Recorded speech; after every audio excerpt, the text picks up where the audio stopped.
Magandang umaga po. Pasensya na po kayo, ang tagal-tagal nating na hindi naka-live. Kasi masyado pong busy at saka palagi pong umuulan dito sa amin sa Davao City at saka sa Samal. Update lang po tayo sa ating pinopagate na Pink Princess. Ito po ay yung pinopagate natin sa water. At saka ito po yung sa soil. Ito po yung mga stem cutting niya. Ito po yung mga stem cutting niya.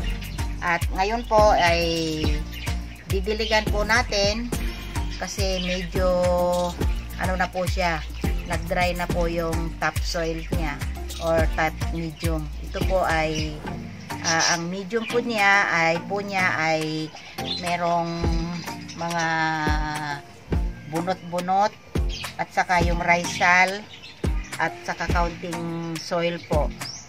Ito na po siya ngayon. I-update po natin. Medyo lumaki na po. Ito po siya, ang ating Pink Princess. At saka po ngayon, ang pag-propagate po nito, or maski na po meron na siyang mga leaves or buhay na po siya, ito po ay hindi pwedeng ilagay sa full sun. Ito po ay kailangang bright shaded na lugar po. O kung morning sunshine, hanggang 8 o'clock lang po siya. Hindi po siya pwede sa mga full sun kasi po ay masusunog po ang ating dahon. Ganyan po, ito po kasi medyo napabayaan doon sa nilagyan ko noon, medyo nasunog po talaga yung kanyang leaf.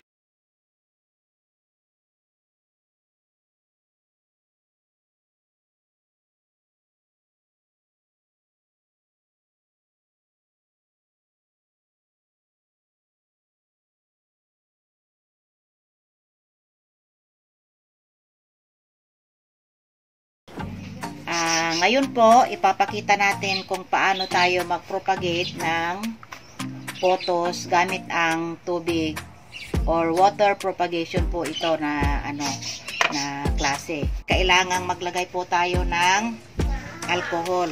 At saka, yung ating scissor ay ilalagyan po natin din ng mga alcohol. Dahil po sa tapos na tayo doon sa ating soil propagation ng ating mga photos, ngayon po, ipapakita ko naman kung paano mag-propagate sa pamamagitan ng tubig. I-check na lang po sa aking channel. Kasi po, doon na po tapos na ang ating propagation sa pamamagitan po ng soil. Kaya ngayon po, ipapakita ko naman kung paano mag-water propagation o tubig, pagpapa-roots sa pamamagitan po ng tubig. Ito po yung dito po natin ilalagay sa garapon na maliit. Ito po ay garapon ng kape. Kape po. Tapos nilinisan po para maganda ang kanyang itsura. At saka para naman makita po, madaling makita yung roots kung ito po ba ay mayroon ng umusbong na roots. Ganito po ang gagawin natin. Ito po lalagyan natin ng tubig, kalahati lang po para hindi naman po malunod yung ating mga photos. Ito po ikakat po natin dito. Meron na po siyang roots, kaya lang para kung gusto niyo pong madami ang kanyang roots, i-water propagate po natin. Ganito po, dito po sa kanyang node, dito sa baba, ganito po, ikakat natin. Pagkatapos, ilagay po natin sa water. Ganito po. Tapos, ito po, alisin po natin kasi mabubulok na din naman po ito. Basta dito po sa mga node o kaning mga buko ng kanyang sanga, na kanyang stem, dito po natin ilagay yung, o ikating yung kanyang stem. Dito po. Ganyan po. Lagay po natin dito sa water. Ganyan po.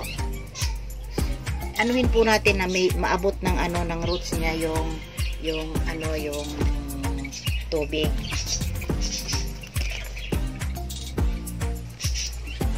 Dito po. Tapos ilagay po natin sa tubig. Ganito po.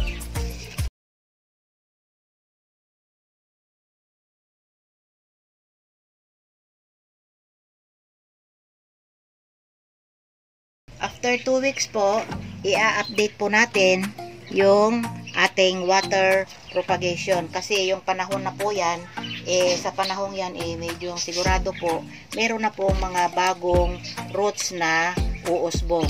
Ito po. Ipapakita ko po sa inyo, ito yung ibinabad ko sa tubig o winater propagate ko po. Ito po yung kanyang mga umusbong na mga roots. Ito po. Dito ko po rin kinuha yung mga bago nating water propagation.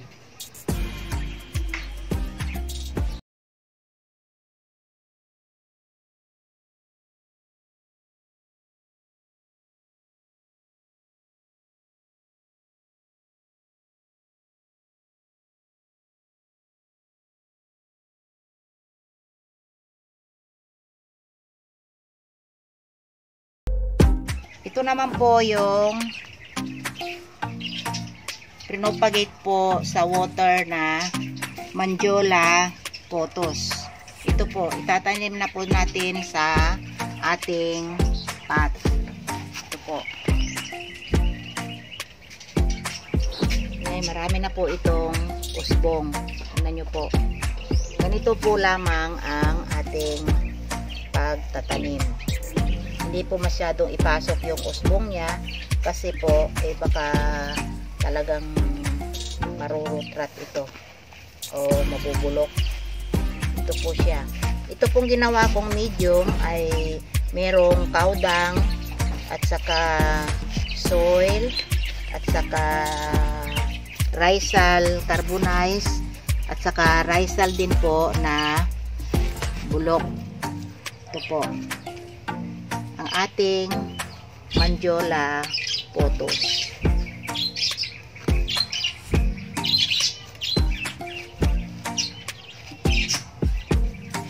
Ang mga pothos po ay pwede naman pong ilagay sa medyo mainit-init na lugar.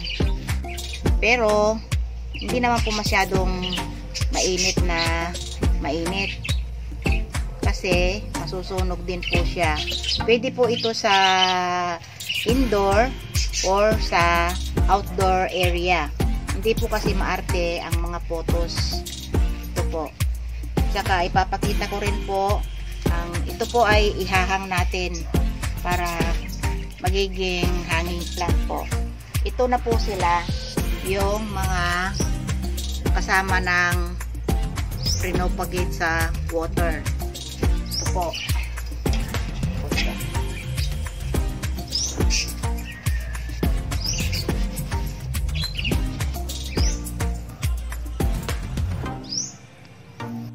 Papakita ko rin po sa inyo itong aking Monstera adansonii. Ito po ay yung mother niya. At kawawa na po masyado kasi parang nakalbo na po. Pero meron na po siyang pausbong na bagong tanim o sanga. Ito po siya. Ito rin po ay water propagation ng aking Monstera adansonii. Ito po siya. At ang medium po na ginamit ko po ay pareho lang doon po sa sa pothos. Pero nilagyan ko po ng bunot sa ilalim, yung mga tinadtad na mga bunot-bunot. At saka nilagyan ko sa ibabaw niya, nilagyan ko na itong medium na Rysal, carbonized Rysal, yung cowdang, at saka nilagyan ko po ng kaunting bunot-bunot rin dito sa may ibabaw. Ito po, hindi po ako particular talaga sa kanyang ID. Kaya lang, ito po daw ay pamilya rin po sa philodendron. Ito po yung kanyang leaves at saka yung sandali lang po, kukunin ko yung isa.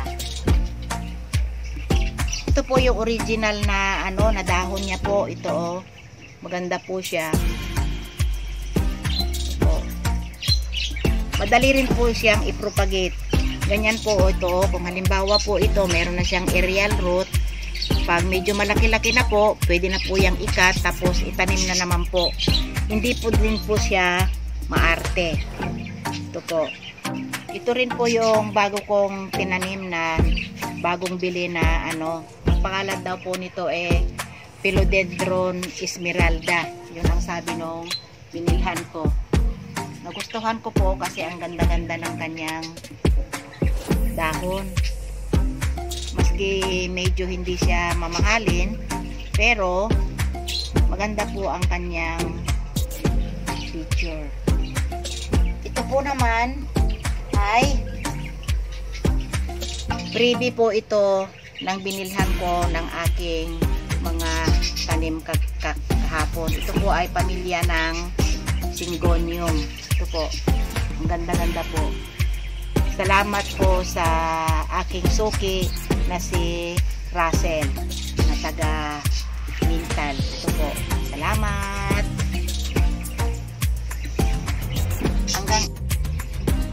Ito rin po yung mga mga cutting na bagong bili po. Sana ay mabuhay po ito. Ito daw po ay yung Philodendron Esmeralda at saka itong isa po ay ito daw ay yung Philodendron Black Majesty ba yun? Kalimutan ko mga kaibigan. Ito po sana po ay mabuhay ito. Hindi ko na lang po ito pinutol para pag medyo malaki-laki na siya, doon ko na lang po siya puputulin. Ito po.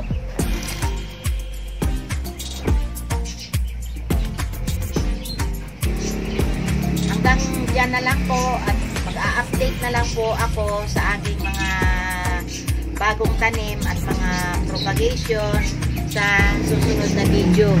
Marami pong salamat at sana mag-subscribe po kayo sa aking munting channel, Mamos Garden.